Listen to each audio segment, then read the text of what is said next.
Good day, everyone. Welcome to our lecture session on communication and symbolic representation. In this lecture video, we are going to challenge a very common assumption. Most people think communication is a simple transmission of messages. But as we see in our readings on communication and representation, communication is actually a meaning making process. Thus, meaning isn't just found in our world, it is actually produced and constructed based on our experiences and our identity and our culture. Think about the concept of pagmamano. To an outsider, it's just a physical gesture. But for us, it actually carries a deep meaning. It actually carries the meaning of respect, the meaning of family lineage, and even specific cultural hierarchies. We aren't just seeing a hand move from one person to another. We are actually making meaning based on shared cultural codes. In this lecture video, we will explore how we use these codes to construct the reality that we live in. We make that meaning through the work of representation. Let's start with Stuart Hall's encoding and decoding.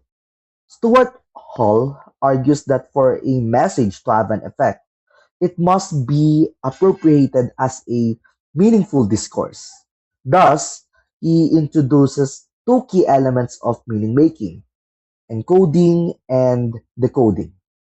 Stuart Hall tells us that producing meaning depends on the practice of interpretation.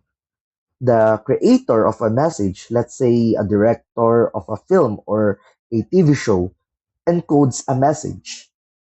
These directors or these producers put ideas into a code, and that code can be composed of visuals, sounds, languages, dialogues, even effects. But the person on the other end, or the audience, or the viewers, must decode that visuals, sounds, language, dialogue, etc. So, in other words, these codes operate more like social conventions rather than just fixed laws or even mere codes. So, for example, when a TV news program presents or shows a tambay or a street dweller on the street during a police sweep or a police operation, the TV news program encodes the tambay as a threat to peace or a threat to order. However, you as the viewer might decode the tambay or that event differently based on your own experience. You might see the tambay as a victim of unemployment because these codes or the visual codes, the sound codes, the language codes, the dialogue codes, the effects codes are social in nature. The meaning is always a site of negotiation and also a site of struggle. So, how does representation actually work? Stuart Hall suggests three main approaches. First is the reflective approach. This is actually the mirror theory, where it suggests that language simply reflects a truth that already exists out there. When we watch a documentary about something, the reflective view says this is exactly what happened. And therefore, this approach assumes what we see is a neutral window. Next is the intentional approach. Here, the meaning is whatever the speaker intended, and it might be different from how we see it literally or how we perceive things. In this approach, we ask, what did the producer want us to know, and feel, and thus it focuses solely on the author's truth. For example, let's look at the film of Quezon. If a director makes a film about a historical figure like Manuel Quezon, the intentional approach says the meaning of the film is whatever the director wanted to say. And it might be different, and it is actually different from what the relatives of the former president believed their lolo or President Quezon was. And that means it treats the creator as a unique source of meaning. And lastly, we have the constructionist approach.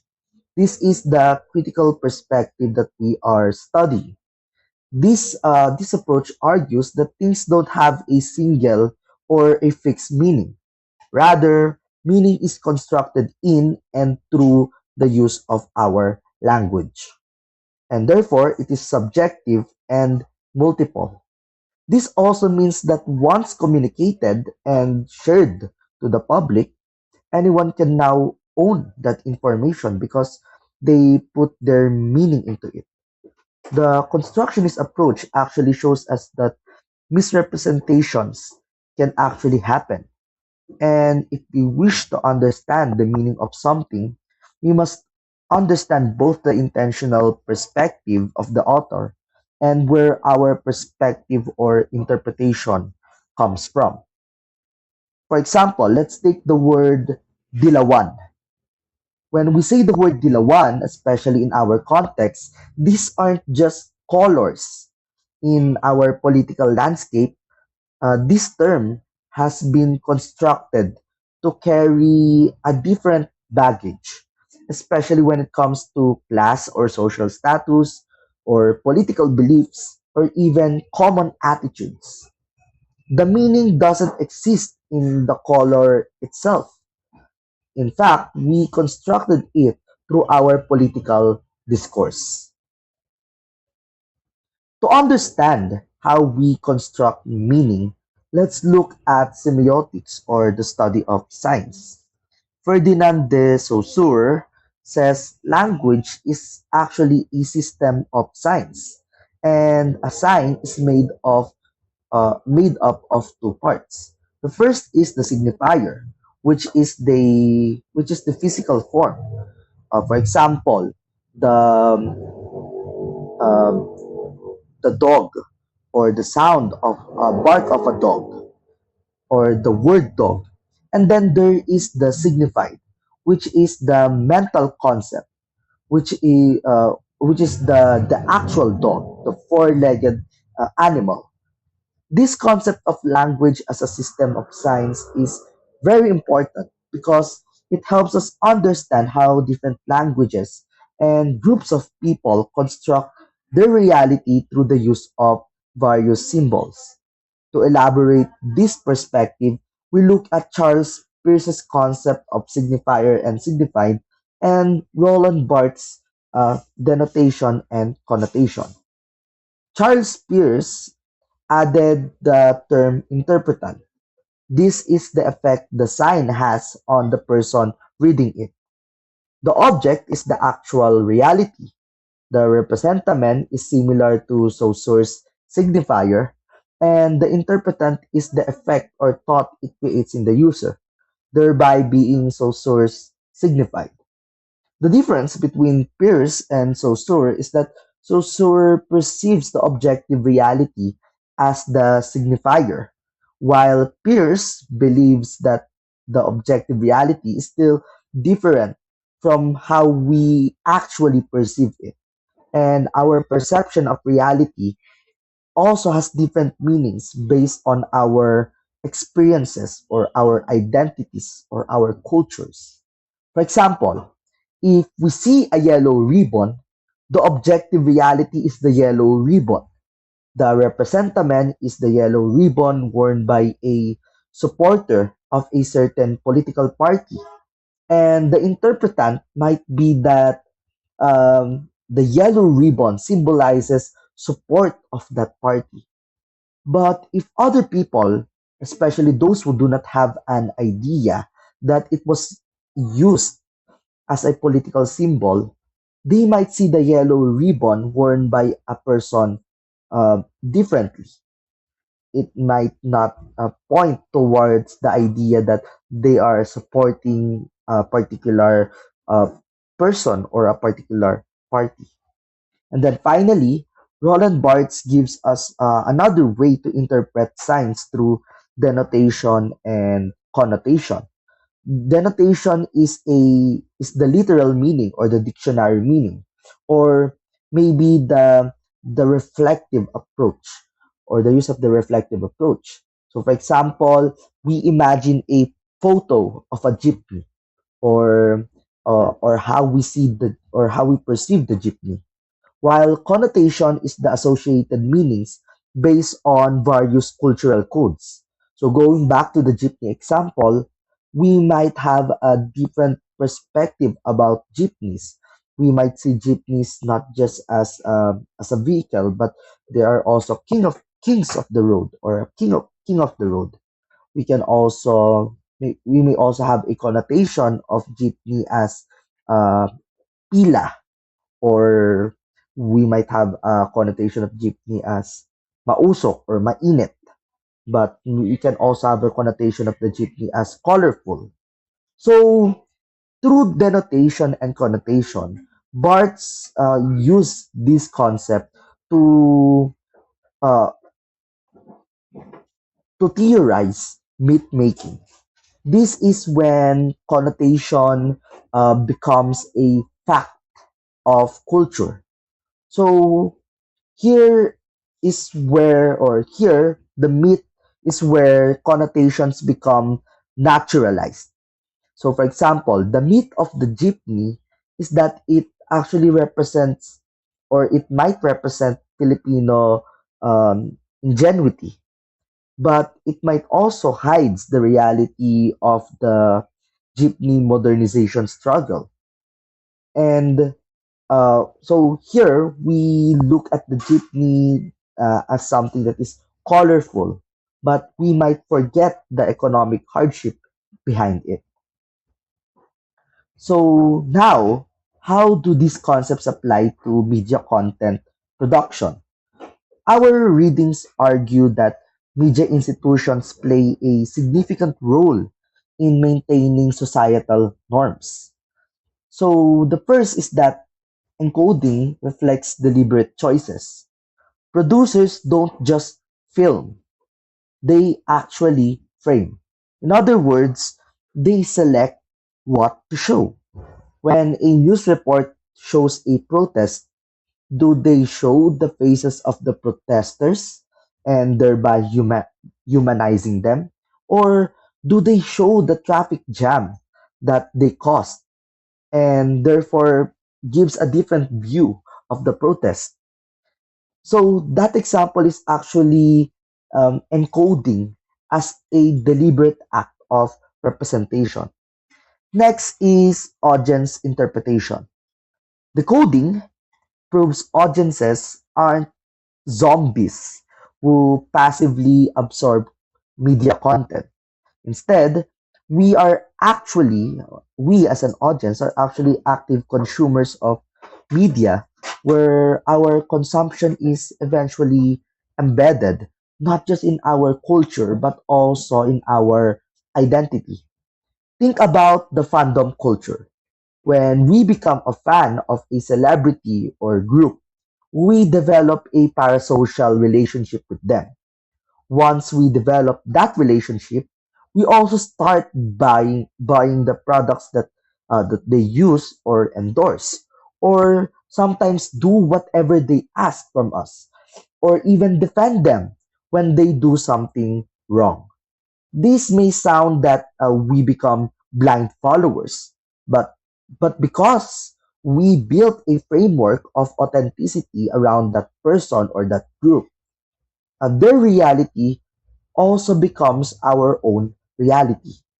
And that convergence of realities is actually a product of our active consumption of their content. Next is shaping public perception. Media tells us who is beautiful or who is successful, and that also leads us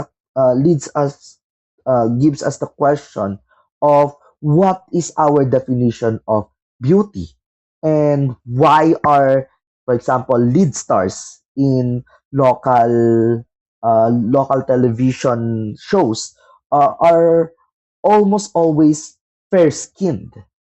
So this actually reinforces stereotypes about class, about race, and even about gender as well. We need to understand that media has different structures, styles, target audiences, and messages. Because the structure of most media that we have in the Philippines is profit oriented, most of the content we consume is mostly about reinforcing stereotypes. However, grassroots or alternative media tend to challenge certain views, thus creating counter narratives. And lastly, media representation ultimately points towards power relations. Because representation is deliberate, therefore, representation is never neutral. It reflects who owns not only the content, but also the means to produce that content. If a conglomerate owns a news channel, how will that channel represent labor unions? Usually, it reinforces existing power structures by portraying strikes as disruptions rather than rights. Therefore, it is important for us to not just consume media, but also to have an analytical and critical use of it. When we analyze a media content, we must look at the tools of construction and mediation. Here we look at the how. We look at the camera angles. How do certain angles make the subject look powerful or uh, powerless? How do close-up shots highlight the emotions of the subject?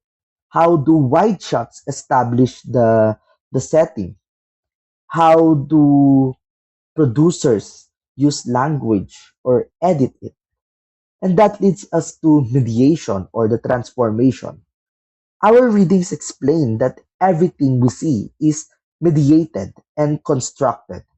It goes through scripting, it goes through editing, and it also goes through production. And thus, we need to always ask what is left out and why.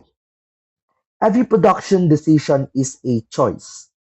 A reality show on television is not usually, or it's not actually reality. Instead, it is a mediated version where hours of footage are edited into a condensed narrative of conflict or romance or action. We also need to look at stereotypes. These are oversimplifications of a certain concept. We have to ask maybe why is the contrabida or the villain of the film are often darker skinned, especially in Filipino films. Why is the contrabida often darker skinned or has a certain accent? This is actually a shortcut that uses existing societal prejudices to make a point quickly. Again, ask why do they make those choices? Are these related to the producer's experience? Are these stereotypes influenced by institutional actors? And lastly, we look at the narrative context. You have to always ask who is telling the story? Is it the actual person who experienced the whole event? Or is it someone who just observes from afar? Whose voice is missing? Whose voice is actually present? So if we actually if we actually look at stories about ancestral lands and indigenous peoples rights? Do we hear from actual indigenous peoples from the media that we consume? Or do we only hear from representatives or only from um a multinational company's PR spokesperson? So if we apply everything that we discussed, we can actually look at issues um, by actually using the theories and approaches in representation. Let's apply everything that we have discussed to this case study, the representation of the Philippine war on drugs. If we look at mainstream news reports, especially at a state-funded and state-supported media, the signifiers or, or the signifiers were police tapes, flashing lights, um, sorted drug packets, or even the placard or the illustration board saying pusher ako. The connotation encoded for those things as presented by state-sponsored media was order and progress. The narrative was about cleaning up the streets. However, if we look at the constructionist approach to this issue, especially when we look at documentaries, producers used low light cinematography and close up shots of grieving mothers to emphasize emotions, but at the same time to emphasize the effects of this so-called war. The producers also edited the footage to focus on the human cost of this event rather than the success of the police or the success, quote unquote, success of the administration. The result of this mediation is that there are two completely different realities of the same event. For the state sponsored media, they encoded the event as victory and therefore creating a myth of the strongman leader. The other media encoded the drug war as a human rights crisis, and therefore creating the myth of the struggle for democracy. So, from this case study and from our discussion, one thing that we can get from these things is that communication is never neutral. Every time we speak, write, or record, we are working to produce a version of reality. In other words, there is no unmediated truth in communication. There is only representation. As critical communicators, our role is to look past the reflection and see the construction. Who is making this meaning? And what power structure are they trying to maintain? With that, I end my lecture. Thank you for listening to this discussion. Humayo kayo at magpakaraan.